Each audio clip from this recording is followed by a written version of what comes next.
네, 할렐루야. 네, 수요 예배 오신 여러분을 주님의 이름으로 축복하고 환영합니다. 주님께서 허락하여 주시는 은혜가 우리들 모두 위에 있기를 주님의 이름으로 축복합니다. 네, 저는 계속해서 여러분들과 언약궤 안에 들어 있었던 세 가지 물건에 관해서 나누고 있습니다. 첫 번째로 만나가 들어 있는 항아리를 나누었었고, 또 두 번째로는 아론의 쌍난 지팡이에 관해서 나누었습니다. 그리고 오늘은 세 번째로 언약의 돌판에 관해서 함께 나누려고 합니다.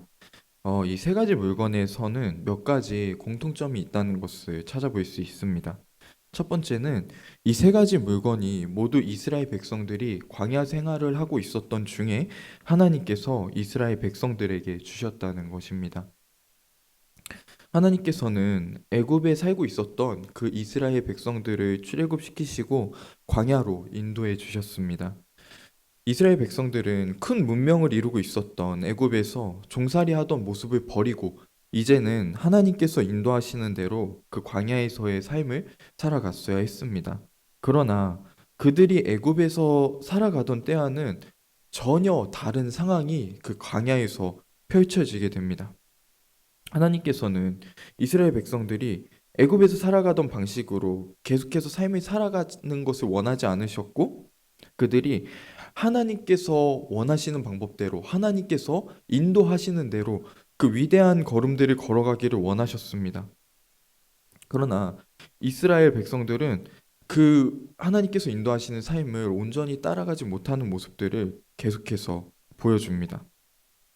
이스라엘은 하나님께서 세우신 민족이었고 하나님께서 택하신 민족이었지만 그 반역하는 모습을 계속 보였고 그럼에도 불구하고 하나님께서는 하나님께서 택하신 민족이고 하나님께서 세우신 민족이기 때문에 그들을 계속해서 인도해 주십니다. 그리고 하나님의 백성으로서 그들이 삶을 온전하게 살아갈 수 있기를 원하셨습니다. 그리고 언약궤 안에 들어 있었던 이 세 가지 물건을 보면은 하나님께서 하나님의 백성들이 어떻게 살아가기를 원하셨는지를 알 수 있습니다. 이제 막 하나님의 백성으로서의 삶을 살아가고 있던 이스라엘 백성들에게 하나님께서는 세 가지 물건을 통해서 하나님의 백성으로서 어떻게 살아가야 할지를 가르쳐 주셨고 이 세 가지 물건을 간직함으로 하나님의 백성답게 계속해서 그 삶을 기억하면서 살아갈 수 있기를 원하셨습니다. 네, 두 번째로 이 세 가지 물건이 가지고 있었던 공통점은 하나님의 말씀을 온전히 따르지 못하는 이스라엘 백성들의 모습이 있고 그런 백성들에게 하나님께서 은혜를 베풀어 주시고 또다시 이스라엘 백성들이 하나님의 백성답게 살아갈 수 있도록 인도해 주신 물건이라는 것입니다. 만나가 내리기 전에 광야에서 생활하던 이스라엘 백성들은 자신들이 살아가고 있는 광야에서 겪게 된 배고픔으로 인하여서 불평과 불만을 계속해서 쏟아놓습니다. 하나님께서 기적과 이적으로 출애굽시켜 주시는 은혜를 베풀어 주셨지만 그 은혜를 모두 잊고 애굽에서 종살이하며 먹을 것을 먹던 때가 더 나았다고 이야기합니다. 하나님께서는 이 불평을 들으셨지만 그들에게 만나를 주시는 은혜를 베풀어 주십니다. 그들이 비록 완악하고 연약한 모습을 가지고 있었지만 하나님께서는 하나님의 백성들을 사랑하셨고 또 만나를 통하여서 여호와 하나님께서 그들의 하나님임을 가르쳐 주셨습니다. 이스라엘 백성들은 이 세상을 살아가면서 이 세상의 필요를 채우기 위해 이 세상 앞에서 비굴하게 종살이하며 살아가던 그 삶에서 벗어나서 그들의 하나님, 그들의 여호와 하나님을 따라서 살아가야 했습니다. 만나를 통해서 하나님께서 기적적으로, 초자연적으로 하나님의 백성들의 삶을 채우시고 함께 하심을 이스라엘 백성들도 그리고 이 시간 말씀을 함께 보는 우리들도 기억할 수 있어야 합니다. 또 아론의 지팡이에서 싹이 나고 꽃이 피고 열매가 맺히는 그 일이 있기 전에도 이스라엘 백성들의 하나님께 반역하는 모습이 등장합니다. 고라를 중심으로 모세와 아론에게 대적하는 무리가 일어나는데 그들이 반역을 일으킨 이유는 제사장의 직분을 얻고 싶었기 때문이었습니다. 하나님께서 대제사장인 아론을 세우시고 아론을 통해서 하나님께 제사를 드리고 하나님께 나아가도록 하셨지만 하나님께서 세우신 이 방법에 반역하는 일이 일어난 것입니다. 하나님께서는 대적한 무리를 심판하신 후에 아론의 지팡이에 기적을 베푸심으로 하나님께서 아론을 택하여 세우셨음을 분명하게 하셨고, 또 하나님께로 나아가 하나님과 함께하기 위해서는 오직 하나님께서 세우신 그 방법대로만 나아가야 함을 분명하게 알려주셨습니다. 우리들도 만나를 기억하고 아론의 지팡이를 기억할 때 우리들이 위대한 하나님의 백성으로서 하나님의 초자연적인 채우심을 경험하는 사람들이고, 또한 하나님께서 우리들에게 주신 예수 그리스도를 통해서만 하나님과 함께할 수 있음을 분명히 기억하고 삶을 살아갈 수 있게 되기를 주님의 이름으로 축복합니다. 네, 우리들이 오늘 함께 살펴보는 언약의 그 두 돌판도 만나 때와 그리고 아론의 지팡이 때와 같은 이 패턴을 가지고 있습니다. 하나님께서는 하나님의 백성들에게 은혜를 베풀어 주시지만 이스라엘 백성들은 패역한 모습을 보이고, 하나님께서는 다시 그들에게 은혜를 베풀어 주시는 이 패턴입니다. 우리들이 함께 읽은 본문 말씀은 모세가 하나님께 첫 번째 돌판을 받는 모습입니다. 하나님께서는 시내산에서 모세와 대면하시면서 여러 가지를 모세에게 말씀하시고 언약을 맺으시고, 하나님께서 직접 십계명을 기록하신 그 두 돌판을 모세에게 주십니다. 그리고 바로 뒤이어서 32장에서는 모세가 시내산에 있을 때 이스라엘 백성들의 모습이 등장합니다. 이스라엘 백성들은 아론에게 자신들을 인도하여 낸 모세는 어떻게 됐는지 모르니 자신들을 인도할 새로운 신을 만들라고 요구합니다. 이 이스라엘 백성들의 말과 그 요구를 볼 때 이스라엘 백성들에게는 세 가지 잘못된 생각이 있었던 것을 우리들이 볼 수 있습니다. 첫 번째는 모세가 죽었을지도 모른다는 그 생각입니다. 모세가 하나님을 대면하러 갈 당시에 하나님께서는 모세만 시내산으로 올라올 것을 말씀하셨고, 경계를 넘어오는 백성들은 죽게 될 것을 말씀하셨습니다. 그리고 하나님께서 임재하실 때 우레와 번개와 빽빽한 구름이 산 위에 있고 나팔 소리가 있었다고 성경은 묘사하고 있는데, 그때 백성들이 두려워서 떠는 모습이 등장합니다. 이스라엘 백성들은 하나님의 임재 앞에 크게 두려워했고, 그 하나님께서 계신 곳으로 올라간 모세가 죽었을지도 모른다는 생각이 그들 가운데 있었습니다.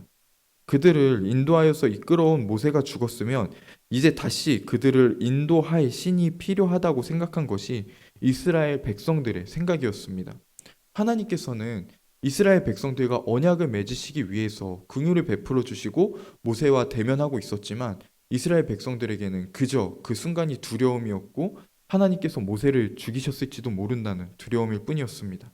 이것이 첫 번째 이스라엘 백성들이 가지고 있는 잘못된 생각이었습니다.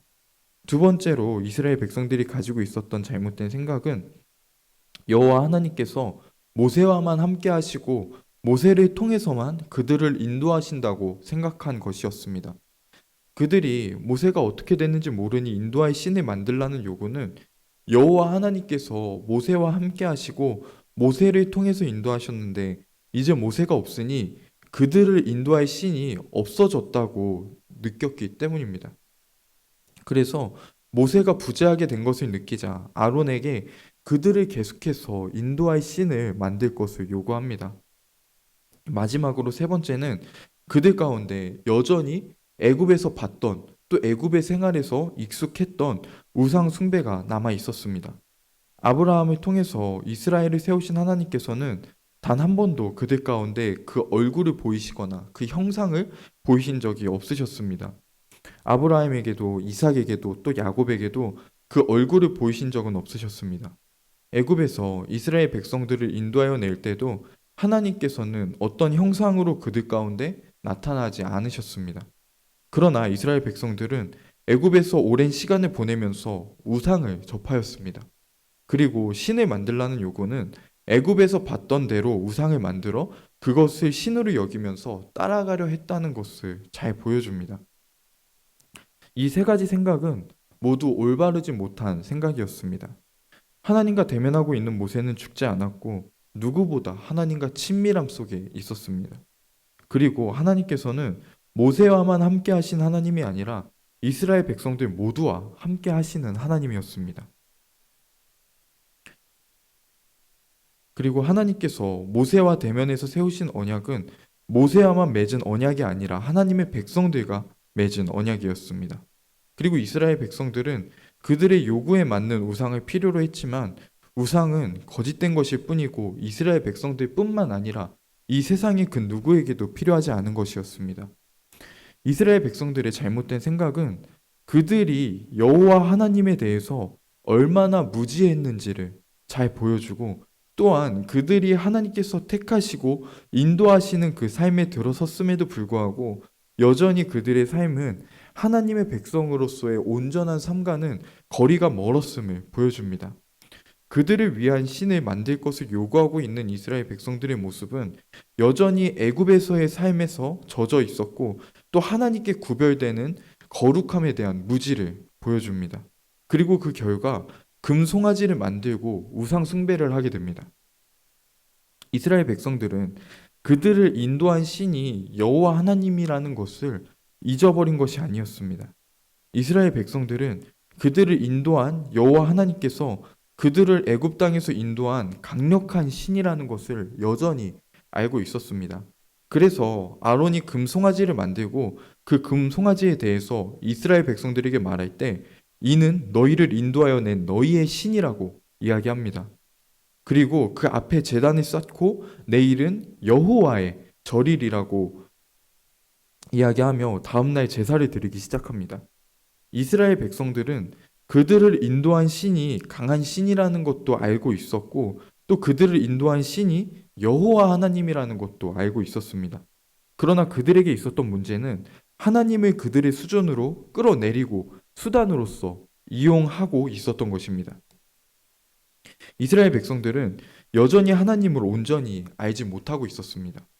그들이 우상을 요구한 이유는 그들을 인도할 신을 만들라는 것이었습니다. 하나님을 그들의 삶을 안전하고 풍족하고 안정적이게 인도하는 수단으로서 생각하고 있었던 것입니다. 우리들은 하나님을 하나님으로서 온전히 알아야 합니다. 하나님께서는 우리들을 인도하는 분이시고 우리들의 삶을 채우시는 분도 맞습니다. 그러나 우리들이 하나님을 예배하는 그 이유가 우리들이 원하는 대로 하나님을 이용하기 위함이 아닙니다. 우리들은 우리들의 기준으로 삶이 살아가고 그 삶이 살아가기 위해서 하나님을 끼워 넣는 삶이 살아가서는 안 됩니다. 우리들이 하나님의 백성이 된 것은 우리들이 하나님을 택하여서 된 것이 아닙니다. 네, 우리들은 하나님께서 택하셨기 때문에 하나님의 백성이 된 것이고 우리들이 하나님의 백성으로서 살아가는 것은 하나님께서 원하시는 걸음을 걸어가는 것입니다. 이 세상의 삶을 살아가면서 하나님을 이 세상의 우상과 같이 생각하며 우리들의 소원을 이루어주는 도구같이 생각했던 모습이 있진 않았는지 우리들의 삶을 돌아보고 다시 하나님을 바라보고 그 크신 하나님의 뜻을 구하며 나아가는 저와 여러분 될 수 있기를 소망합니다. 네, 하나님께서는 모세에게 이스라엘 백성들의 상태에 대해서 이야기하십니다. 모세는 하나님께 백성들을 위한 기도를 드리고 내려와서 이스라엘 백성들의 상태를 보고는 하나님께서 주신 돌판들을 산 아래로 던져서 깨뜨려 버립니다. 하나님께서 이스라엘 백성들에게 주신 언약이 깨졌음을 상징적으로 보여주는 장면입니다. 하나님께서 이스라엘을 사랑하시고 그들과 영원히 함께 하시기 위한 언약을 맺고 있는 바로 그 순간에 이스라엘 백성들은 하나님을 멸시하고 죄악에 빠져 있었습니다. 하나님께서는 언약을 깨뜨려 버린 그 이스라엘 백성들을 버리지 않으셨습니다. 다시 은혜를 베풀어 주십니다. 모세에게 돌판 2개를 처음 것과 같이 깎아서 가지고 오라고 첫 번째 돌판에 쓴 그 말을 다시 직접 새겨주시겠다고 말씀하십니다. 하나님께서 자비롭고 은혜로운 분이며 노하기를 더디하시고 사랑이 풍성하신 분이라는 것을 아주 잘 보여주는 대목입니다. 언약궤 안에 들어있는 바로 이 두 번째 돌판을 통해서 하나님께서 어떠한 분이신지를 그 하나님의 성품을 기억할 수 있습니다. 그리고 이스라엘의 금송아지 사건을 알고 하나님께서 주신 두 번째 언약의 돌판을 볼 때 이스라엘 백성들에게 왜 하나님의 언약의 두 돌판이 필요했는지, 왜 그 율법이 필요했는지를 알 수 있습니다. 이스라엘 백성들은 하나님을 온전히 알지 못했습니다. 여전히 그들은 하나님을 따라서 하나님과 함께 사는 삶이 어떤 것인지 알지 못했고 애굽에서 봐왔던 우상 숭배가 익숙했습니다. 이스라엘 백성들은 이제 그들이 익숙했던 삶의 방법에서 벗어나 하나님의 백성으로서 살아가는 삶은 어떻게 살아가야 하는 것인지를 배울 필요가 있었습니다. 하나님께서 이스라엘 백성들에게 두 돌판을 주시고 율법을 주신 것은 그들에게 어떻게 살아가는 삶이 하나님께 구별되어서 하나님과 함께 살아가는 삶인지를 알려주는 것이었습니다. 즉, 하나님께서는 하나님의 백성들에게 언약의 두 돌판을 통해서 거룩한 삶이 무엇인지를 알려주시기를 원하셨습니다. 언약의 두 돌판에 기록되어 있는 십계명은 하나님께서 우리들의 행동을 제약하기 위해서 주신 것이 아니었습니다. 하나님의 백성으로서 어떤 마음을 가지고 살아가야 하는지가 담겨 있는 것이 바로 십계명이었습니다. 예수님께서는 가장 큰 두 가지 계명으로서 하나님 사랑과 이웃 사랑을 말씀하셨습니다. 십계명에는 이 하나님 사랑과 이웃 사랑이 담겨 있었고 하나님께서는 하나님의 백성들이 이 계명으로 거룩하게 살아갈 수 있기를 원하셨습니다. 이스라엘 백성들과 언약을 맺은 하나님께서는 하나님께서 악을 미워하시듯 악을 미워하며 가증히 여기고 하나님의 성품을 담고 하나님의 마음을 알아서 그렇게 살아갈 수 있기를 원하셨습니다. 하나님의 백성들이 거룩하여져서 온전히 하나님과 동행하기를 하나님께서는 원하셨던 것입니다. 마지막으로 언약궤 안에 언약의 두 돌판을 생각할 때 풍성한 하나님의 사랑을 느낄 수 있습니다. 이스라엘 백성들이 금송아지를 만들어 우상숭배를 하던 그 시점은 그들이 하나님께서 말씀하신 모든 것을 따르겠다고 결단하고 위험으로 임재하시는 그 주님을 본 지 얼마 지나지 않은 무렵이었습니다. 이스라엘 백성들이 하나님 앞에 얼마나 패역한 존재였는지를 알 수 있습니다. 그러나 하나님께서는 그들을 포기하지 않으시고 다시 언약을 세우시고 하나님께서 그 백성들과 함께 하심을 이어가십니다. 하나님께서 이스라엘 백성들을 버리지 않으시고 그들과 함께 하시는 이유는 사랑이라고 밖에는 설명할 방법이 없습니다. 그리고 이스라엘 백성들이 죄악 중에 있을 때 하나님의 언약으로 하나님의 백성이 된 것 같은 사랑을 우리들 모두가 받았습니다. 우리 로마서 5장 8절 말씀을 화면을 통해서 함께 보도록 하겠습니다. 로마서 5장 8절 말씀입니다. 함께 보겠습니다. 우리가 아직 죄인 되었을 때 그리스도께서 우리를 위하여 죽으심으로 하나님께서 우리에 대한 자기의 사랑을 확증하셨느니라. 아멘. 우리들 모두가 죄악에 빠져서 죄인으로 살아가던 존재였습니다. 오늘 말씀 속 이스라엘 백성들이 그렇듯 우리들 또한 하나님을 알지 못하고 죄악 속에서 살아갈 수밖에 없는 존재였습니다. 우리들이 그렇게 죄인으로 살아가고 있을 때 예수님께서는 죄인인 우리들을 위하여서 죽으셨습니다. 그 죽음으로 말미암아 하나님께서 우리를 얼마나 사랑하시는지를 확증하셨다고 성경은 이야기합니다. 하나님께서는 그 사랑으로 독생자 예수를 보내시고 우리들을 구원하여 주셨습니다. 우리들이 구원받았다는 것은 죄악 가운데에서 죽을 수밖에 없었던 우리들이 죄악에서 떠나 생명 가운데로 옮겨졌다는 것입니다. 구원받은 우리들은 이제 더 이상 죄를 따라서 살아가는 것이 아닌 하나님의 의를 따라서 살아가고 그 거룩함에 이르게 되었습니다. 하나님께서 이스라엘 백성들에게 언약의 두 돌판을 통하여서 하나님의 백성답게 살아가는 것이 무엇인지 알려주셨다면 예수 그리스도의 은혜를 입은 우리들은 그것을 넘어서 성도로서 하나님의 백성답게 살아가는 존재로서 구원하여 주셨습니다. 이스라엘 백성들이 하나님과 언약을 맺고 하나님께서 주신 계명을 알았음에도 불구하고 변화되지 않는 마음으로 죄악 가운데 살아갔지만 이제 예수 그리스도로 인하여서 구원받은 우리들은 하나님을 따라서 살아가기를 기뻐하는 위대한 존재로서 변화되었습니다. 예수 그리스도를 통해 구원받은 우리가 위대한 하나님의 성도가 되었음을 반드시 기억할 수 있기를 축복합니다. 이제 말씀을 맺도록 하겠습니다. 하나님께서 두 번째로 주셨던 언약의 그 두 돌판을 통하여서 첫 번째로 하나님의 성품을 알 수 있고, 두 번째로는 하나님의 백성들에게는 하나님의 법이 필요하다는 것을 알 수 있으며, 마지막으로 하나님의 사랑을 알 수 있습니다. 그리고 우리들은 언약의 그 두 돌판을 통하여서 예수 그리스도를 기억할 수 있습니다. 언약의 두 돌판이 하나님의 백성들이 어떻게 살아가야 하는지를 알려주는 것이었다면, 예수 그리스도께서는 하나님의 백성들이 어떻게 살아가야 하는지를 알려주시는 것을 넘어서 하나님의 백성들이 하나님의 백성답게 살아가기를 전인격적으로 기뻐하며 또 그렇게 살아가는 존재로서 완전히 새롭게 창조하여 주셨습니다. 이 세상을 살아가는 우리들이 하나님의 위대한 백성임을 꼭 기억하시고, 또 위대한 백성으로서 살아가는 존재가 되었음을 반드시 기억하시기를 축복합니다. 그리고 우리들 모두가 예수 그리스도를 따라 이 세상과는 다른, 이 세상이 감당하지 못할 하나님의 위대한 백성으로서 살아가게 되기를 주님의 이름으로 축복합니다. 기도하도록 하겠습니다.